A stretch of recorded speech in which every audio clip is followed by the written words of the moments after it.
E eu quero apresentar agora a Moira. Moira é uma amiga querida de muitos e muitos anos. A mãe dela já era amiga do Gavin desde que chegou ao Brasil, 53 anos atrás, só. Então, e a Moira é uma pessoa muito especial, ela é enfermeira, e ela também está fazendo doutorado na área de bioética. Tem muita experiência para contar, tem sido professora de vários dos nossos cursos de capelania, também na área de biossegurança, e eu quero convidá-la para que ela acompanhe a mesa, convide todo o pessoal muito querido que está aqui.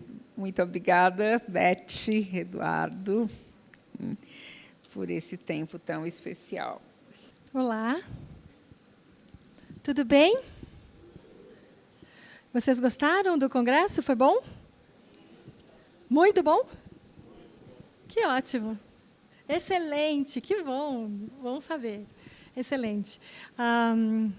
Eu quero primeiramente agradecer muito o convite. Fico muito honrada de estar aqui e de falar sobre um assunto muito importante, né? Que a gente vê pouco sendo falado, né? Muito pouco, sobre o sofrimento e cuidados paliativos e até mesmo a morte.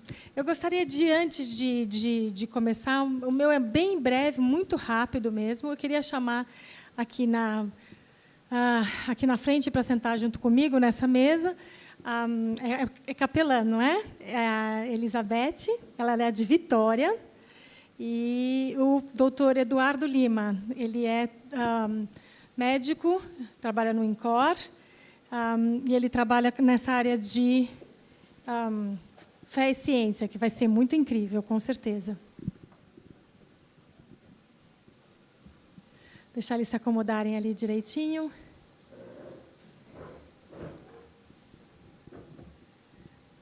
Ok. O que nós vamos fazer aqui agora, quando sendo uma mesa redonda, eu vou só introduzir o assunto, muito rapidamente, sobre buscando um sentido maior, né? Esse é o título da nossa mesa. Depois, logo em seguida, a Elizabeth vai dar o testemunho dela e um pouquinho da palavra que ela tem a trazer, e, subsequentemente, o doutor Eduardo. Tá certo? E depois, então, a gente encerra a nossa mesa redonda. Tudo bem? Todo mundo entendeu? Então, ótimo. Quando a gente fala em sentido... Bom, a gente está terminando, né, um congresso, né? Nós somos o último evento, né? E quando a gente fala em busca de um sentido maior, eu fiquei matutando na minha cabeça sobre como que a gente poderia discutir sobre esse assunto depois de ouvir tantas coisas como o que aconteceu durante esses 3 dias, né? Então, eu resolvi trazer, só para encerrar, para meio que fechar mesmo esses dias, um pouquinho de conceitos, do que a gente pensa dentro, o que eu penso, pelo menos, dentro dessa área de buscar um sentido maior, dentro do ambiente hospitalar, ou lidando com as pessoas, até nem dentro do ambiente hospitalar, até fora mesmo. Tá certo? Espera aí, deixa eu pegar. Pronto. Não, é lá. Eu sempre faço errado, né? Pronto. Eu trouxe conceitos muito rápidos para a gente lembrar deles, né? São conceitos interessantes para ser discutidos. A tanatologia, que é a teoria ou estudo científico sobre a morte, o estudo da morte. Eu me lembro quando eu escutei isso da primeira vez, eu tive um acesso de riso. Porque eu falei, como é assim? Alguém estuda a morte? Eu estava na faculdade, eu fiz a faculdade de enfermagem na Santa Casa de Misericórdia, aqui perto, e eu nunca tinha ouvido falar disso. E um dia chegou uma professora e colocou esse assunto para ser discutido. Eu falei, mas como se discute? A pessoa morre, acabou o fim, né? Eu e o meu pragmatismo lindo, eu só para de respirar, ela morreu, fim, né? Vamos embora, próximo paciente. E aquilo me marcou de uma forma tal, porque nunca tinha ouvido falar de bioética, a bioética não existia ainda naquele momento, e essa coisa de estudo científico da morte, ou o conhecimento da morte, e aquilo ficou, tanto que o meu trabalho de TCC da faculdade foi sobre tanatologia. Engraçado as coisas como são, né? E o quanto isso vai mexendo com a gente, o quanto é importante a gente discutir e falar e pensar e trabalhar e refletir sobre a morte, sobre o que há de vir após a morte, né? E sobre como a gente pode tratar desse processo de morte, né? Que é o que foi muito discutido, com certeza, nesse congresso, né? Eu peguei várias, vocês estão vendo que estão entre aspas, esses aí são várias falas de vários... tem filósofos, tem profissionais, tem pessoas que falaram coisas que me chamaram a atenção em relação à morte, né? A primeira, a morte é um evento vital capaz de suscitar nos seres humanos sentimentos dirigidos pela emoção e reações emocionais frente à pessoa que está morrendo e aquelas que estão à sua volta. Acho isso incrível. Não é exatamente isso que, quando você começa a trabalhar e pensar sobre a morte, isso é uma das primeiras coisas que... eu gosto muito desse evento vital, né? Quer dizer, é um evento vital, não tem como a gente escapar dele, não é? É um evento que vai ser isso mesmo, né? E ele suscita todos esses sentimentos, né? A morte pode ser percebida por diferentes formas, conforme a história de vida, a religião, a cultura do indivíduo envolvido nesse processo. Também isso é muito discutido, muito debatido, com certeza vocês debateram isso nesses dias, né?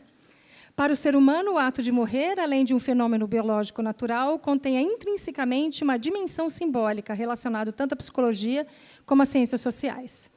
E, por último, é muito comum, em algum momento da vida do ser humano, o tema morte ser pensado e questionado. Dificilmente se aceita que a pessoa morre porque simplesmente estão sujeitas às leis da natureza, como eu pensava, né?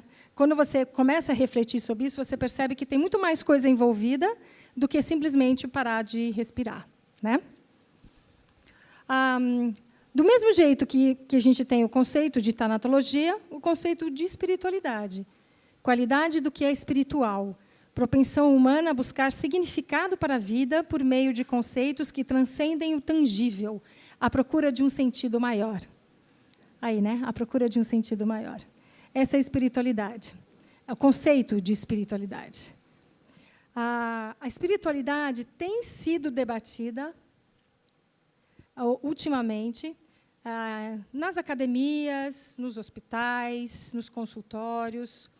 A Organização Mundial de Saúde vem aprofundando as investigações sobre a espiritualidade e as consequências dessa espiritualidade, como que o paciente reage quando ele tem uma espiritualidade, como eles gostam de dizer. O bem-estar espiritual vem sendo considerado mais uma dimensão do estado de saúde, junto às dimensões corporais, psíquicas e sociais. E isso é incrível. Isso é incrível. Porque quando a Organização Mundial de Saúde define uma coisa, vocês sabem que ela é olhada de uma outra maneira, né? E a OMS reconhece a espiritualidade como um fator que gera equilíbrio. E aí, de novo, a gente volta para os conceitos novamente, né? O que é o equilíbrio? Harmonia, estabilidade, solidez. É o estado daquilo que se distribui de maneira proporcional. O equilíbrio, né? O equilíbrio frente a um desconhecido, o equilíbrio frente a uma coisa que a gente não sabe como vai ser, se vai ser doloroso, se não vai ser, como deve ser difícil chegar nesse momento, né? Às vezes as pessoas questionam, né? Jovens, crianças, e é a busca, e a Organização Mundial de Saúde colocando a espiritualidade como uma coisa a ser estudada, a ser mexida, refletida, isso vai ajudar, com certeza. Vocês tiveram uma palestra sobre Viktor Frankl, não tiveram? Essa frase dele é uma frase que eu gosto bastante, né? Tudo pode ser tirado de uma pessoa, exceto uma coisa. A última das liberdades humanas, a liberdade de escolher sua atitude em qualquer circunstância da vida.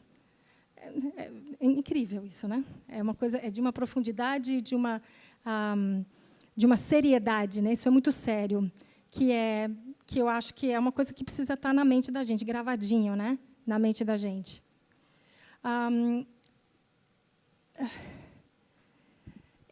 Quando a gente fala de Viktor Frankl, a gente fala, você começa a discutir, né?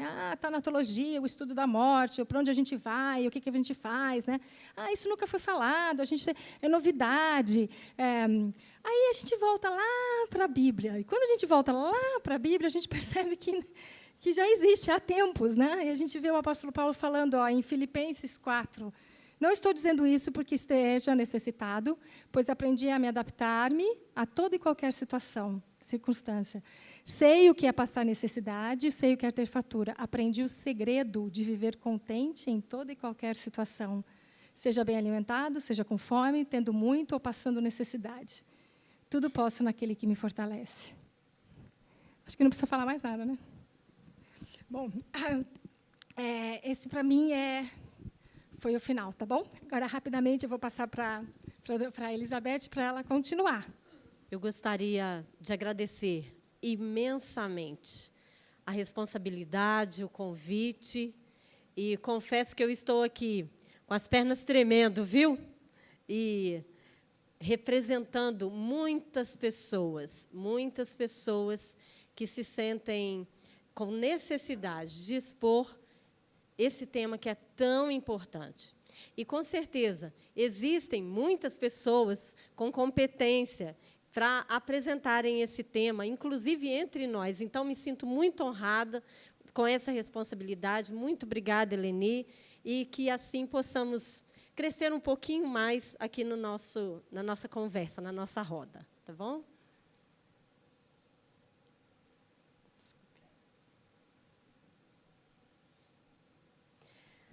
É fácil pensar no sentido da vida assim, não é?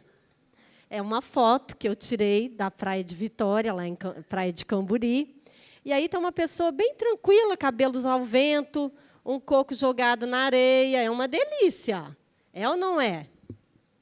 Pensar no sentido da vida nas férias, uau! Que coisa fantástica. Mas também é importante dizer que pensar no sentido da vida... Desculpe.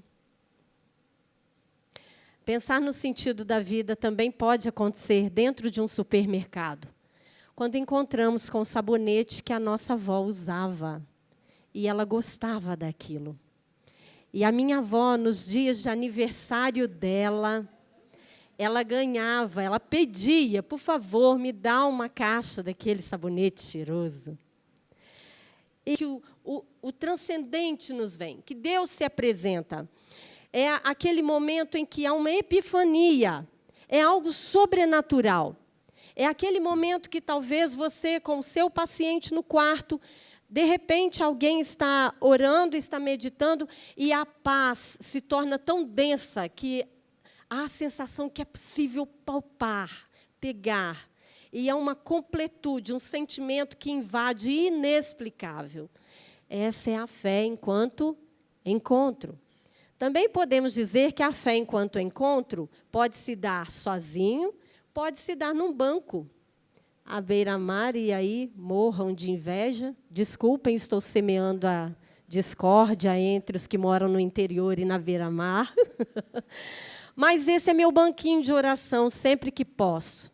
E eu tenho um lema comigo: é um pecado orar de olhos fechados aí, né?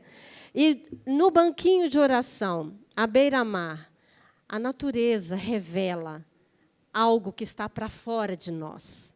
Transborda Deus. A riqueza de detalhes que há nos grãos de areia, nas estrelas do céu, em tantas outras coisas. Cada flor, cada folha, cada riqueza transborda aquilo que está além de nós. Então, fica muito, muito agradável orar na beira do rio, da cachoeira. Andem com o pé no chão, sintam a terra, entreguem-se ao que Deus criou. É maravilhoso. Também a fé enquanto encontro pode se dar quando pessoas estão juntas. E quando isso acontece num leito de hospital, isso tem uma potência gigantesca. Mas é preciso estar com a alma desarmada e pronta para acolher, para receber, para ouvir o outro, se preparar para a necessidade do outro. E colocar-se numa condição de humildade, simplesmente estar junto e ser guiado por esse transcendente. E nessa experiência de junto, de mãos dadas, experimentar o que só Ele pode fazer. Também temos a fé enquanto espanto. Sabe aquele momento? Esperava que o paciente já tivesse partido e você chega no leito e não vê alguém? Houve alguém aqui que contou essa experiência? Quem é aqui que trabalha no serviço de saúde, especialmente capelães, visitadores, que nunca tiveram essa impressão. Orei e olha no leito, puxa, fulano não está, e vai procurar, e a pessoa está de alta, foi transferido para outro setor, está melhor. E é um espanto para nós. Então, a fé em movimento, ainda que nós busquemos, Deus é tão poderoso que Ele é capaz de nos compreender e não agir simplesmente conforme a nossa fé. Ele faz infinitamente mais do que tudo que pedimos e pensamos.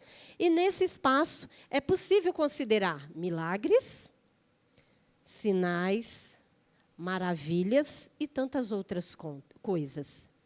O espanto é aquele momento que o menino abre a caixa de presentes. Isso é o espanto.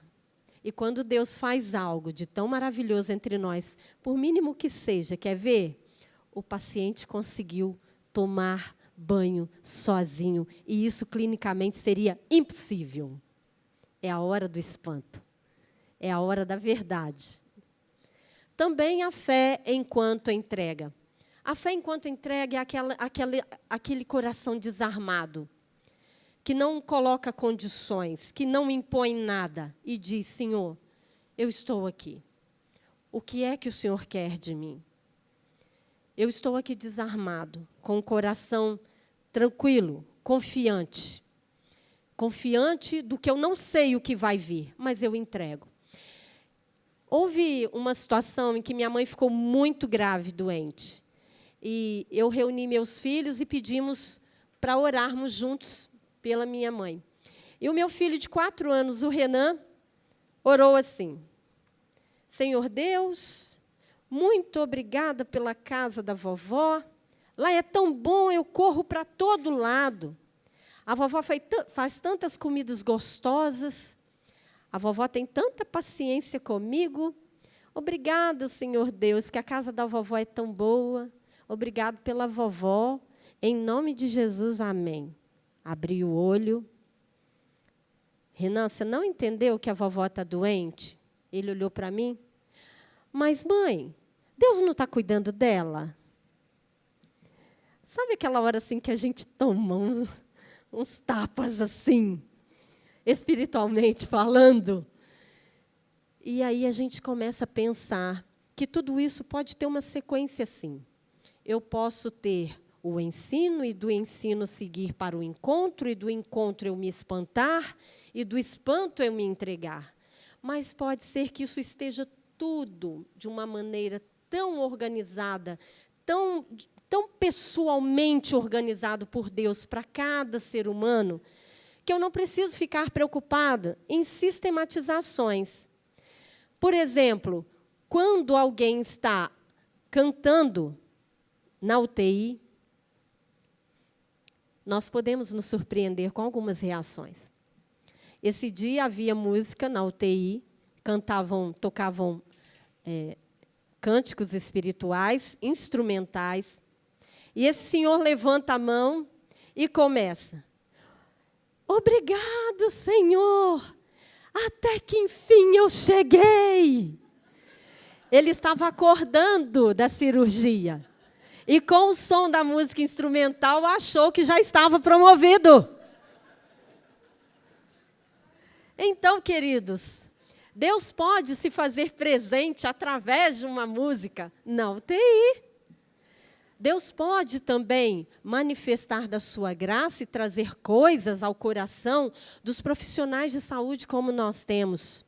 Quantos deles, após a abordagem da música, no corredor, da música no hospital, na UTI, nos chamam no canto e abrem o coração e compartilham conosco de coisas que só Deus poderia trazer à tona e nos dar aquele momento de comunhão, de paz e de entrega. Então, não se assuste se alguém voltar da cirurgia nessa situação, porque eu tomei susto, viu? Mas, voltando à escala, que, na verdade, aqui é mais didática, e, como eu disse, ela não segue um padrão assim, né? Deus trata conforme cada um quer. Eu gostaria de dizer que essa escala, lendo o material a respeito do livro, eu elaborei, então não tem compromisso com o livro em si, é responsabilidade minha, mas é importante considerar a particularidade de cada sociedade. A nossa cultura brasileira é uma cultura na Europa, na Ásia, África, em tantos outros lugares, outra. Cultura no estado do Espírito Santo, na capital, é uma. No interior do estado, há pomeranos, italianos e tantos outros. Então, é fundamental considerar o contexto, considerar também a particularidade de cada ser humano, cada biografia, cada história.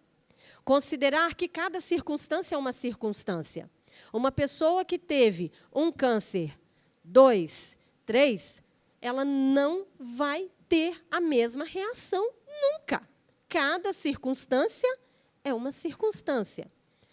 Cada evento é um evento, cada dia é um dia, cada momento um momento. E em cuidados paliativos, isso muda com muita rapidez. E nós precisamos estar muito atentos, porque aquelas coisas que de manhã já estavam serenadas, acalmadas, ao meio-dia já se forma a tempestade, no final da tarde, ou está calmo novamente, ou já desabou o temporal todo. E nós precisamos estar atentos a isso, aos movimentos do vento, e não só dos eventos.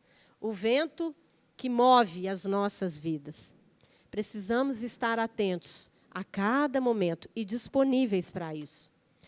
Bom, como o doutor Daniel Forte disse, já há uma significação muito maior também das fases do luto, que ela interage, pode ser uma fase ou outra, ou todas elas, não necessariamente nessa sequência, isso ficou bem claro na fala do doutor, mas eu trouxe e gostaria só de lembrar das fases do luto, porque tem um papel fundamental. A doutrina que você professa, a forma com que você se encontra, aquilo que você dispõe como espanto e a forma com que se entrega vai fazer uma diferença enorme durante os processos da vida de perda. Na negação, não, isso não é comigo. Não, Deus não ia nunca fazer isso comigo. Por que dessa forma? Ah, alguma coisa está errada. Não, essa correspondência deveria chegar para o vizinho. Trocou o endereço, não é para mim. Na segunda, na raiva, é aquele momento de estardalhaço, de confusão. É aquele momento de angústia profunda, de revolta. E isso pode acontecer, e acontece com pessoas as mais serenas. Todas as pessoas podem, sim, passar por essa crise de raiva. Podem também passar pela depressão, entrar em depressão, se entristecer. Me deixa quieto, não quero falar nada sobre isso agora. Preciso pensar, preciso digerir. Depois, a fase da barganha. E aqui eu gostaria que nós tivéssemos muita atenção. É aquela fase que o nosso paciente ou o nosso familiar diz assim, se Deus fizer isso, eu vou fazer aquilo. E qual é a nossa preocupação enquanto profissionais de saúde? É que a saúde do nosso paciente e dos nossos colegas, dos nossos familiares, estejam pautadas na segurança que a paz pode dar, que esse relacionamento com o transcendente pode dar, independente daquilo que está por vir. E quando alguém diante de mim se coloca dessa forma, eu me preocupo muito, mas eu procuro ter um certo tato e dizer para ela, para essa pessoa, o que você acha de confiar em Deus? Seja qual for o desfecho.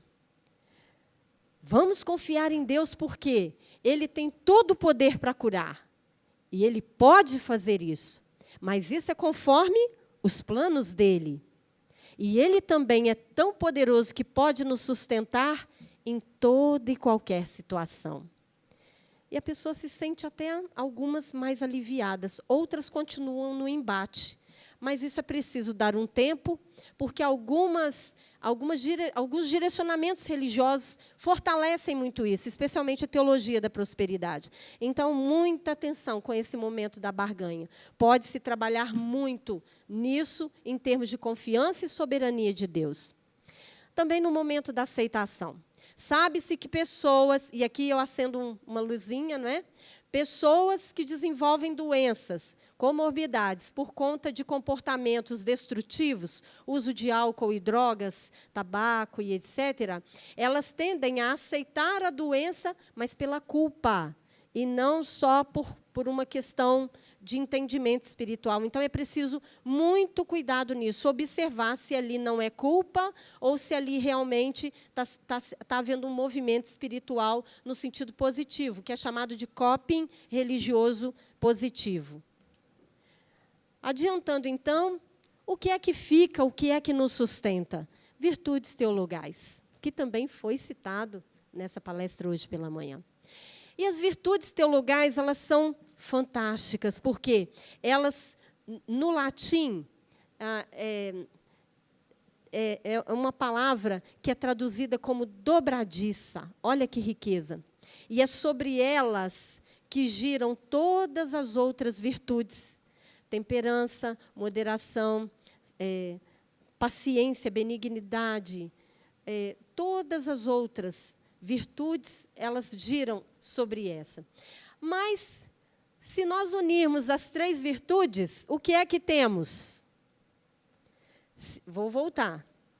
A fé, vou falar uma coisa aqui que talvez alguns conheçam, mas é riquíssimo para mim. A fé é o pássaro que canta no escuro, quando ainda é madrugada, sabendo que a luz vai chegar. Quem disse isso é Tagore. Então, lugar de ter fé é no escuro. Não tenha medo de ter fé. Busque a fé. Enquanto que a esperança é aquela força que nós dissemos hoje com tanta convicção, que vai nos manter a caminho. É a nossa motivação. É a certeza de que algo ali na frente está por vir. E isso anima o coração, anima a alma. Mas maior que tudo isso é o amor. E em 1 Coríntios 13, Paulo diz isso, fechando o capítulo sobre amor. Agora, pois, permanecem a fé, a esperança e o amor. Porém, destes 3, o maior é o amor. Vai chegar um dia quando nós nos depararmos com aquele muro à nossa frente, que é o fim da vida, e vai estar escrito nele. Doutora Ana Cláudia Quintana Arantes escreveu isso no livro A Morte é um Dia que Vale a Pena Viver. Vai estar escrito lá nesse muro, o que é que você fez da sua vida. E só vai ser permeável a esse muro o amor. O amor segue, o amor continua.